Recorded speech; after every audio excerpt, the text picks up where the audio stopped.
నమస్తే. ఇన్నాళ్ళు నన్ను సపోర్ట్ చేస్తూ, ఎంకరేజ్ చేస్తూ మీ ప్రేమని నాకు అందిస్తున్న ప్రతి ఒక్కరికి కృతజ్ఞతలు.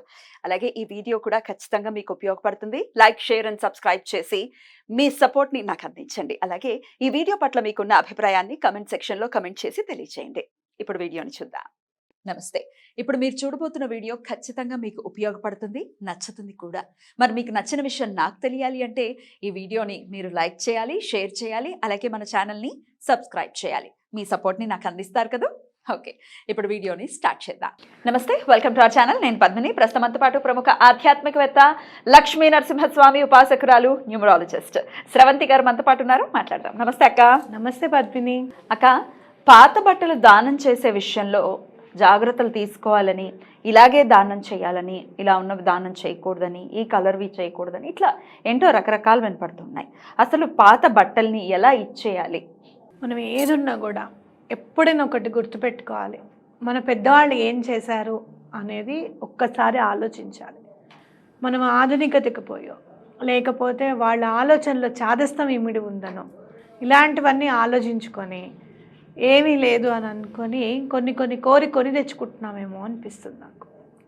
ఎందుకు అంటే మన బట్టలు ఏవైనా కూడా ఎవరికైనా పాతవి ఇచ్చేటప్పుడు అవి వాడుకునే విధంగా ఉండాలి అనేది మన అందరికీ తెలిసిందే. కొంచెమన్నా వాళ్ళు వాడుకోవాలి అని చెప్పి. ఒకటి ఏంటంటే ఉతకకుండా ఇంకొకళ్ళకి ఇవ్వకూడదు. ఉతకకుండా ఇవ్వకూడదా? మనం మామూలుగా వేసేసుకున్నాం అనుకో, బయటికి వెళ్తున్నాము, గబుక్కుని ఏదో పట్టి చిరిగింది అనుకో చీర, అది చిరిగింది కదా అని పక్కకు పెట్టేసి ఇచ్చేస్తాం మనం. అట్లా ఇవ్వకూడదు. అది ఉతికిన తర్వాతే ఇవ్వాలి వాళ్ళకి. అయితే పూర్వము మనకి సామాన్లు ఇప్పటికే వస్తూ ఉంటారు. పాత బట్టలు ఇస్తే స్టీల్ సామాన్ ఇస్తూ ఉంటారు అని చెప్పి. అయితే పాత బట్టలు ఏవి కూడా ఉచితంగా ఇవ్వరాదు ఎవ్వరికి. అవునా? అవును. ఎందుకు అంటే దీనిలో ఒకటి నేను గమనించింది ఏంటి అంటే, సాటర్న్ ఆయనకి ఎవరికైనా సహాయం చేస్తే చాలా ఇష్టం, కానీ నీకు అవసరం లేని సహాయం చేయడం అనేది కాదు. అర్థమైందా? అక్కడ మనం కొంచెం నేర్చుకునేది ఏంటి అని అంటే, అట్లా సాటర్న్ చాలా ఇబ్బంది పెడతాడు మనం కనుక పాత బట్టలు ఎవరికన్నా ఊరికేనే ఇచ్చేస్తాయి అన్నమాట. అలా కాకుండా మనం వాళ్ళ దగ్గర నుంచి ఏదో ఒక రూపాయి తీసుకొని, ఆ రూపాయే తీసుకో, 10 రూపాయలే తీసుకో, అవి తీసుకెళ్ళి నేను గుళ్ళో హుండీలో వేసేస్తాను అనమాట.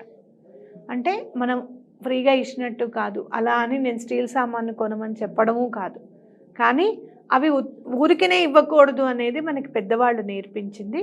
నా పద్ధతిలోకి నేను మార్చుకున్నది ఏంటి అంటే, ఒక్క 10 రూపాయలు ఇవ్వమ్మా, ఒక 5 రూపాయలు ఇవ్వమ్మా అని చెప్పి తీసేసుకొని అవి నేను గుళ్ళో వేస్తాను అనమాట. అంటే మనం అక్కడ ఊరికనే ఇచ్చినట్టు ఉండదు, మనం ఫాలో అయినట్టు ఉంటుంది. అలా అని ఇవి స్టీల్ సామాన్ వాళ్ళకి అమ్మేస్తే వాళ్ళు వెళ్ళి, మీకు మా చిన్నప్పుడు స్కూల్లో ఒకళ్ళు ఉండేవారు, నా ఫ్రెండ్, మా అమ్మ వాళ్ళు తీసుకునేవారు స్టీల్ సామాన్కి వేసి. అబద్ధం ఎందుకు? అయితే మా ఫ్రెండ్ నాకు క్లాసు వీకేది, ఎందుకు అలా చేస్తారు, అవి తీసుకొని వెళ్ళి వాళ్ళు ఎంత రేటుకి అమ్ముతారో తెలుసా, నీట్గా ఉతికి ఇస్త్రీ చేసి. అంత అవసరమా మీకు? అవి లేకపోతే ఆ స్టీల్ సామాన్ మీ ఇంట్లో లేకపోతే మీ ఇల్లు గడవదా అంటే, ఈ క్వశ్చన్ వేసేంత అర్హత లేదు. అప్పుడు పెద్దవాళ్ళు ఏం చేసినా అది కరెక్టే చేస్తారు అనే భావన ఉండాలి మనకి, అప్పుడున్న మా జనరేషన్లో కొంచెం. అయితే ఆ తర్వాత నాకు కొంచెం అలవాటై మా అమ్మని అడగడం స్టార్ట్ చేశాను. ఎందుకు ఇలా చేస్తావు నువ్వు, స్టీల్ సామాన్ తీసుకోకపోతే ఏమవుతుందంటే, మా అమ్మ ఎలా ఇస్తామమ్మా, ఉత్తిగా ఇవ్వకూడదు, ఏదో గుళ్ళోనో పక్కన ఎవరన్నా ఉన్నా కూడా వాళ్ళకు కూడా ఉత్తిగా ఇవ్వకూడదు. మళ్ళీ నువ్వు కొత్త బట్టలు కొని ఇవ్వచ్చు ఎవరికైనా, పాత బట్టలు నువ్వు వేసుకున్న ఉత్తిగా ఇవ్వకూడదు, మనకు మంచిది కాదు, లక్ష్మి ఉండదు అట్లా, అందుకని అలా ఇస్తున్నాను, ఏం చేయమంటావు చెప్పు అనేది మా అమ్మ. తర్వాత నాకు నేను అన్వయించుకొని ఈ పద్ధతి మొదలెట్టాను అనమాట. తీసుకొని గుళ్ళో వేయడం. అక్కడ మనం వాళ్ళ దగ్గర నుంచి ఉత్తిగా ఇచ్చినట్టుగా కాదు, అలా అని మనం పెద్దవాళ్ళని ఫాలో అవుతున్నట్టు అనమాట. అది ఎంతుంది పాత బట్టలకి. అమ్మ బాబోయ్.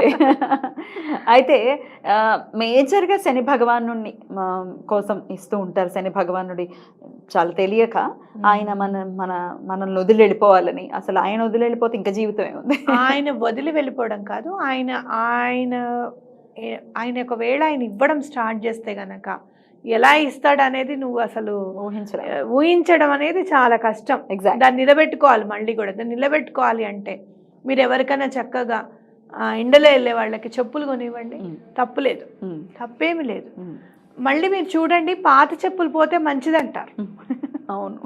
అంటే ఏంటంటే వాళ్ళకి ఎవరికో ఒకళ్ళకి మామూలుగా చెప్పులు పోయాయి అని అంటే వాడుకునే విధానంలో ఉన్నాయి కాబట్టి పోయాయి అంటారు. అవి వాడుకుంటే తప్పులేదు, అవి ఓకే. కానీ బట్టలు మాత్రం ఇవ్వకూడదు. ఒంటి మీద బట్టలు మాత్రం ఎటువంటి పరిస్థితులు ఇవ్వకూడదు. అయితే ఇంకోటి కూడా ఉంది ఇందులో, ఉతికి ఇవ్వడము అనేది ఎందుకు అని అంటే, ఇవాళ రేపు అన్నీ మనం చూస్తూనే ఉన్నాం. నెగిటివ్ ఎనర్జీస్ ఇంపోజ్ చేస్తున్నారు, మా మీద ప్రయోగాలు చేస్తున్నారు. ఇలా ఎప్పుడైతే నువ్వు బట్టలు వేసుకున్నవి ఉతకకుండా ఎవరికైతే ఇస్తావో అలా ఏమన్నా అంటే మిస్యూజ్ చేయడానికి అవకాశం ఉంటుంది అనమాట. కాబట్టి మనం ఏవైనా కూడా బట్టలు ఎటువంటి పరిస్థితుల్లోనూ మనం ఉతికి ఉండాలి. అందుకే గమనించలేదో, సాయంత్రం 4:30 అయ్యేటప్పటికి బట్టలు ఇంటికి లోపల ఉన్న బట్టలు బయటికి ఉండకూడదు అంటారు. ఒకటి పిట్టలారే వేళ అంటారు. తర్వాత ఇంకోటి ఏం చెప్తారు మన పెద్దవాళ్ళు అని అంటే, విడిచిన బట్టలు ఎక్కువ రోజులు ఉంచకండి, గబగబా ఉతికేసుకోండి, ఏ రోజుకి ఆ రోజు ఉతికేసుకోండి, ఉండకూడదు అట్లా. మనం 2-3 రోజులకి కంప్లీట్ చేసేసుకుంటూనే ఉండాలి, ఎక్కువ అట్లా ఉండకూడదు అని కూడా చెప్తూ ఉంటారు. ఎందుకంటే ఇవన్నీ ఫాలో అవ్వడానికి అనమాట. పిట్టలారే వేళ గురించి కూడా ఒకసారి చెప్పండి అక్క. అంటే సంధ్య సమయంలో ఎప్పుడైతే అవి ఇంటికి వెళ్ళిపోతూ ఉంటాయో, పక్షులు ఏవైతే ఇంటికి వెళ్తూ ఉండకూడదు, దాటకూడదు, అవి దాటకూడదు. మా అమ్మ కూడా చెప్పేది, చిన్న పిల్లలు అయితే ఖచ్చితంగా ఉండకూడదు, నెలల పిల్లలు అయితే పిట్టలారే వేళ తీసేయండి అని అంటారు. తీసేయండి అని చెప్పి నాకేమనిపిస్తుందంటే, మనకి డిసిప్లిన్ నేర్పడానికి అని చెప్పి అలానే ఉండిపోయి అవేవో మళ్ళీ రాత్రి అట్లానే ఉండేవన్నీ కాకుండా డిసిప్లిన్ నేర్పడానికి కూడా మనకి అలా పెట్టారు పెద్దవాళ్ళు అని చెప్పి అనిపిస్తుంది అనమాట. కాకపోతే ఇప్పుడున్న బిజీ లైఫ్ షెడ్యూల్లో మనం అది చెయ్యొచ్చు, చేయలేకపోవచ్చు. కానీ ఈ పాత బట్టలు ఇవ్వడం అనేది మాత్రం చాలా మంది ఫ్రీగా ఇచ్చి లేనిపోనివన్నీ కొని తెచ్చుకుంటున్నారు అని నా గట్టి భావన. ఓకే, ఎటువంటి పరిస్థితులను ₹1, ₹10, ₹5 తప్పకుండా తీసుకోండి. తప్పకుండా డిఫరెన్స్ మాత్రం కనపడుతుంది, చూస్తుండండి. ఇంకోటి చాలా మంది నేను చూసింది ఏంటంటే, అవసరం ఉన్నా లేకపోయినా బట్టలు కొనేసేసి సంవత్సరం వాడుకున్నాం కదా ఇవి తీసేయడం. ఎక్కువగా అవసరం లేకపోయినా కూడా బట్టలు కొనకూడదు. నీకు ఏది అవసరమో అది కొనుక్కోవాలి, అది చాలా ఇంపార్టెంట్. చెప్పులు కూడా నేను ఒక్కొక్కసారి నాకు అనిపిస్తుంది, నేనైతే ఒకటే జత వాడతాను పద్మిని, నాకు అది అలవాటు. నేను చూస్తా కదా. ఈయన అంటారు, పెళ్ళికి వెళ్ళినప్పుడు ఏమైనా సెపరేట్గా కొనుక్కోవచ్చుగా, చేయొచ్చు కదా అంటే, దేనికి పెళ్ళికి వెళ్ళేటప్పుడు సెపరేట్గా చెప్పులు ఎందుకు ఉండాలి? అసలు చాలా మంది నేను చూస్తాను అలానే ఎక్కేస్తారు పెళ్లి మండపాలు, చెప్పులు అక్కడ వదిలి వెళ్ళండి. అక్కడ బోలెడు మంది దేవతల్ని చక్కగా ఆవాహన చేస్తాం, విఘ్నేశ్వరుని ఆవాహన చేస్తాం, ఎవరిని చేసినా చేయకపోయినా వాళ్ళిద్దరే లక్ష్మీనారాయణ 100%. ఎలా మీరు చెప్పులు వేసుకొని వెళ్తారు వీళ్ళందరూ? దసరాలో కూడా ఏదైనా మంచి చీర కొంటే మనకి ఇష్టం ఉన్న వాళ్ళకి పెడదాం ముందు అని అనుకుంటాం మనం, అవునా కదా? అలా కూడా కాదు, మనస్ఫూర్తిగా ఎవరికి పెట్టినా కూడా చక్కగా మనస్ఫూర్తిగా పెట్టండి.